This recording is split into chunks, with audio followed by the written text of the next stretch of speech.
वहीं गोवा में प्रधानमंत्री नरेंद्र मोदी ने वर्ल्ड क्लास एयरपोर्ट की सौगात गोवा को दी है। मोपा में प्रधानमंत्री मोदी ने हाईटेक सुविधाओं से लैस एयरपोर्ट का उद्घाटन कर दिया है।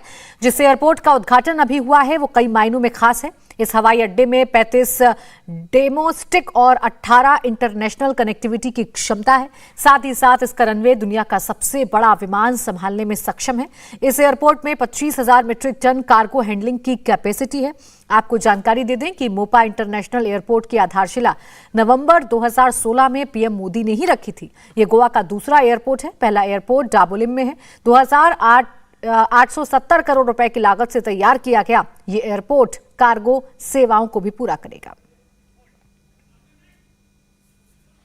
2020 में कोरोना काल से पहले ये संख्या 14 करोड़ से अधिक हो गई थी। इसमें भी 1 करोड़ से अधिक साथियों ने उड़ान योजना का लाभ उठाकर हवाई यात्रा की थी। साथियों, इन सभी प्रयासों की वजह से बिजनेस लोन के लिए बैंक गए तो बिजनेस प्लान दिखाइए करके पूछते हैं। बिजनेस प्लान कैसे करना है, इसे प्रैक्टिकली सीखना है तो फ्रीडम ऐप को अभी डाउनलोड करें। आज भारत दुनिया का तीसरा सबसे बड़ा एविएशन मार्केट बन चुका है। उड़ान योजना ने जिस तरह देश के मध्यम वर्ग के सपनों को पूरा किया है, वो तो वाकई किसी यूनिवर्सिटी के लिए, एकेडमिक वर्ल्ड के लिए अध्ययन का विषय है।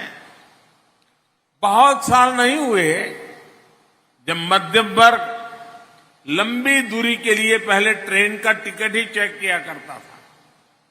अब छोटी दूरी के लिए भी पहले हवाई जहाज का रूट पता किया जाता है, उसका टिकट देखा जाता है और पहले कोशिश होती है कि हवाई जहाज से ही चला जाए। जैसे जैसे देश में एयर कनेक्टिविटी का विस्तार होता जा रहा है, हवाई यात्रा सबकी पहुंच में आती जा रही है। भाइयों और बहनों, हम अक्सर सुनते हैं कि टूरिज्म किसी भी देश की सॉफ्ट पावर को बढ़ाता है, और ये सच भी है।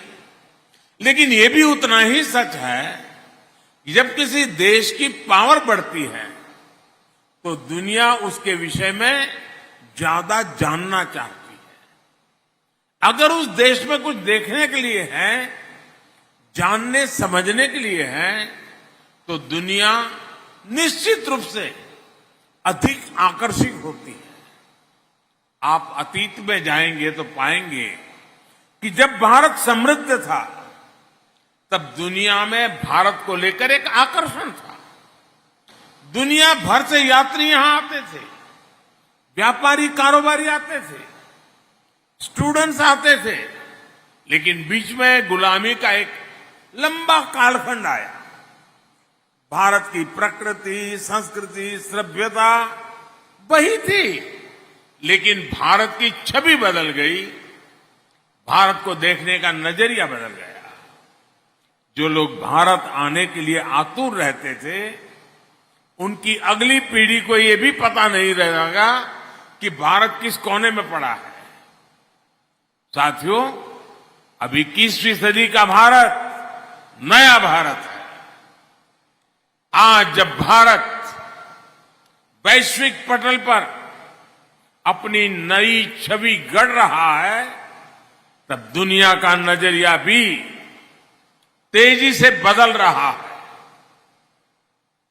आज दुनिया भारत को जानना समझना चाहती है। आज आप डिजिटल प्लेटफॉर्म पर जाइए, कितनी बड़ी संख्या में विदेशी भारत की कहानी दुनिया को बता रहे हैं।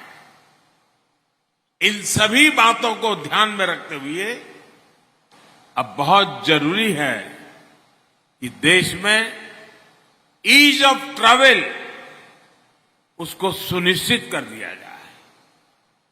इसी सोच के साथ बीते 8 वर्षों में बिजनेस लोन के लिए बैंक गए तो बिजनेस प्लान दिखाइए करके पूछते हैं। बिजनेस प्लान कैसे करना है, इसे प्रैक्टिकली सीखना है तो फ्रीडम ऐप को अभी डाउनलोड करें।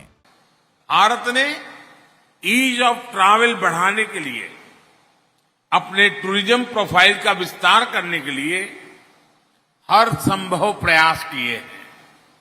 आप देखेंगे कि हमने वीजा की प्रक्रिया को आसान किया, वीजा ऑन अराइवल की सुविधाओं को बढ़ाया, हमने आधुनिक इंफ्रास्ट्रक्चर और लास्ट माइल कनेक्टिविटी पर फोकस किया।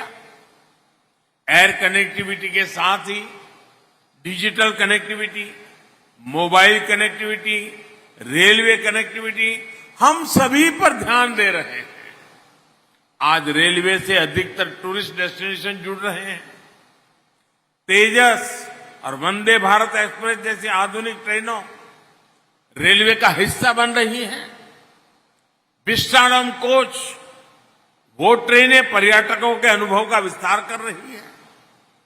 इन सभी प्रयासों का असर भी हम निरंतर अनुभव कर रहे हैं। इंडिया टीवी हर वक्त हर जगह डाउनलोड करने के लिए सर्च करें India TV news Google play store या ऐप स्टोर पर।